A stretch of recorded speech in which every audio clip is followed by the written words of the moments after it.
Keni reaguar pas 3 ankesave të tij dhe në rastin Velia keni reaguar pas 1 ankese të tij, apo jo? Okej, dhe keni dalë me rekomandime që ka patur shkelje me të dy rastet. Janë publike, ndodhen në faqen zyrtare të institucionit. Po, e di, thjesht për ta qartësuar publikun, se jo të gjithë qëndrojnë duke aksesuar faqen e Avokatit Popullit. Prandaj jemi në mediat që t'ja japim informacionin publikun që na ndjek. Unë jam dakord me Avokatin e Popullit që të burgoset, para burgoset jam me të njëjtin status, por jo me të njëjtat kushte dhe privilegje.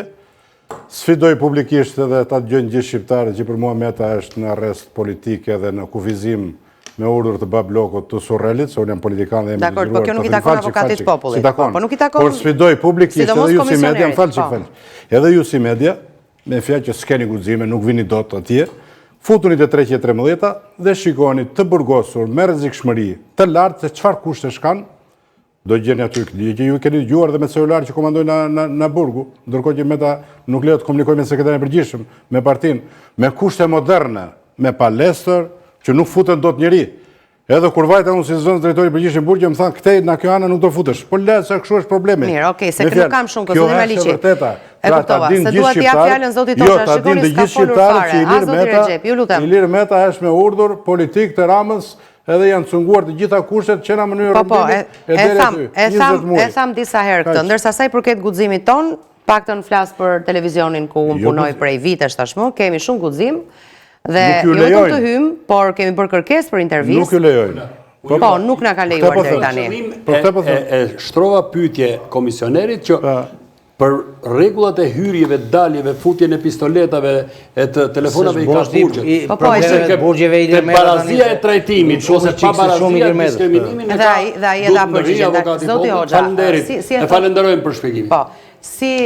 Zoti Deta, faleminderit për kontributin tuaj, dojo t'ju falenderoj se e di që keni qëndruar gjatë dhe ju jam mirënjohëse, vërtet ishte kënaqësi t'ju dëgjoja. Faleminderit.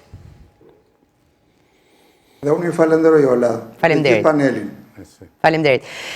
Zoti Hoxha, çfarë thot ligji sa i përket takimeve speciale në burg dhe cilat janë metodat sot që përdoren për t'i lejuar këto takime speciale, pas të cilave disa vajza fizioterapiste apo masazhatore në fakt kanë emrin eskorta, kështu po njihen kohët e fundit. Dhe profesionet tjera. Tani, le ta fillojmë nga fundi që dalëm në fillim. Unë nuk besoj që për sigurim publike, futja e këtyre vajzave, le të themi, është më e rënda e mundshme. Në burgjet shqiptare janë futur... Nuk është më e rënda e mundshme. Nuk është më e rënda e mundshme. është pudër. Dhe sigurisht që në burgjet shqiptare janë futur armë zjarri. Po mënyra si futen është çështja se shkelet ligji, kjo është. Janë futur armë zjarri, të cilat kanë marrë jetë njerëzore. Në burgun e Peqinit, ku mbeti i vrarë një dënuar nga një dënuar tjetër, dhe ishte ere pare që një dënuar vret me armë zjarri një të dënuar tjetër brenda burgut të sigurisë lartë, që prej krimit të shtetit shqiptar, kjo është me rënda. Në burgun e Korçës, që janë futur armë dhe më pas dolen edhe guaratisën dhe gjithë të tjerat. Sigurisht që sistemi penitenciar, të paktën që prej rënies së komunizmit dhe deri më sot është një nga sistemet më të rënuara dhe më të korruptuara të mundshme.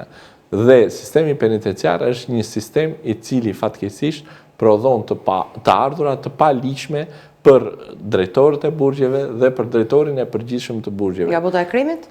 Jo vetëm nga bota e krimit, nga të gjithë. Në djenin time, futja një celulari kushton deri 1.500 euro. 1.500 euro për të lejuar futjen e një celulari në burg. Më pas, për të mbajtur atë celular, duhet paguash tarifa mujore në varësi. Sa është kjo tarifa? Në varësi.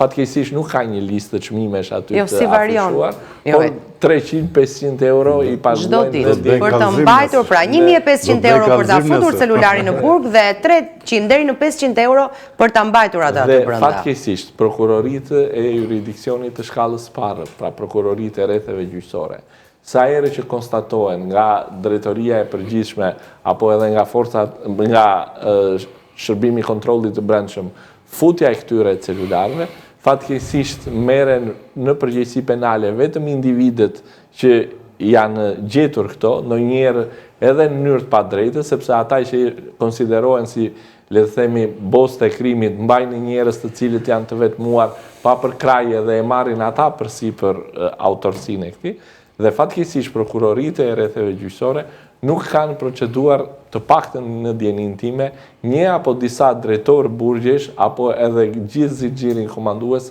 se si ka mundësi që ky mjet i ndaluar ka hyrë në këtë institucion. Sa është çmimi për futjen e një arme?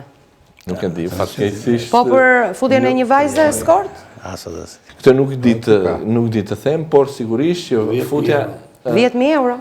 Futja deri në 5 orë. 10.000 euro? Po. Deri në 5 orë? Po. Se më Tina Turner ka Ju nuk po bëni shaka? Unë s'kam bërë shaka me mediat asnjëherë.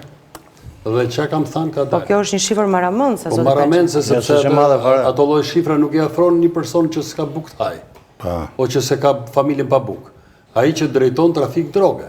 Ai që për të cilin punojnë me qindra vetë në Perëndim ose në për Shqipëri. Ata që kanë jashtë ndërtime pallatash deri në 54 në Tiranë. Po këto 10.000 euro i merr vajza apo i merr drejtori i burgut? Ndahen.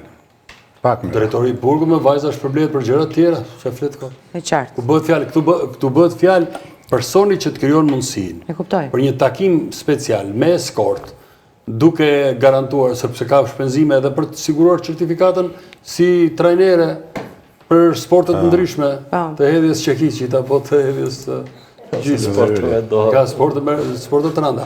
Problemi qëndron, këto janë shpërblimet që të paktën kanë dalë në dritë të diellit nga punojësit e sistemit burgjeve, nuk është se po i shpiki unë, se s'kam si ta shpiki.